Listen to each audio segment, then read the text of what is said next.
ሰላም ቤተሰቦቼ እንደምን ቆያችሁ? ለዛሬ ያስተምራል፣ ቁም ነገር ያስጨብጣል ብዬ ያሰብኩትን ታሪክ ይዤላችሁ ቀርብ ያለው አብራችሁን ቆዩ።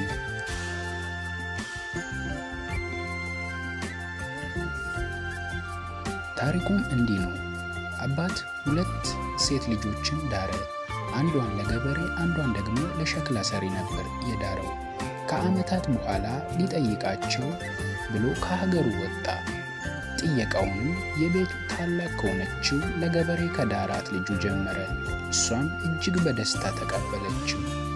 እንዴት ነሽ ልጄ? ኑሮ እንዴት ይዞሻል? በምን እየኖርሽ ነው? ብሎ ጠየቃት። ባለቤቴ መሬት ተከራይቶ ነው ያረሰው።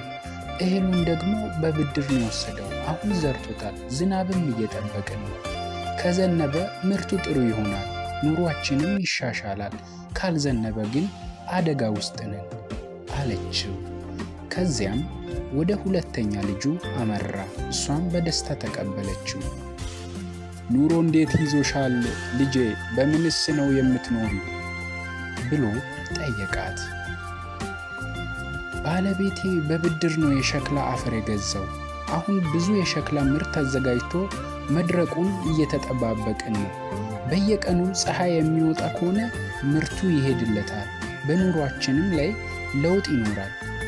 የሚዘንብ ከሆነ ግን ሸክላው ይበላሻል አለችው። አባት ልጆቹን ከጎበኘ በኋላ ወደ አገሩ ተመለሰ። ቤቱ ሲደርስ የልጆቹ እናት ስለ ሁኔታቸው ጠየቀችው። እሱም እንዲህ አላት። ከዘነበም እግዚአብሔር ይመስገን በይ፣ ካልዘነበም እግዚአብሔር ይመስገን በይ አላት። እንግዲህ ታሪኩ ይህን ይመስላል። የህይወት ነገር እንዲህ ነው። አንዱ የሚፈልገው ሌላው አይፈልገውም።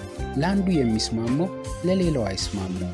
ለአንዱ መሰናክል ለሌላው የስኬት መንገዱ ነው። ብናዝንም ብንደሰትም ብናጣም ብናገኝም ፈጣሪያችንን እናመስግን እላለሁ። አመሰግናለሁ።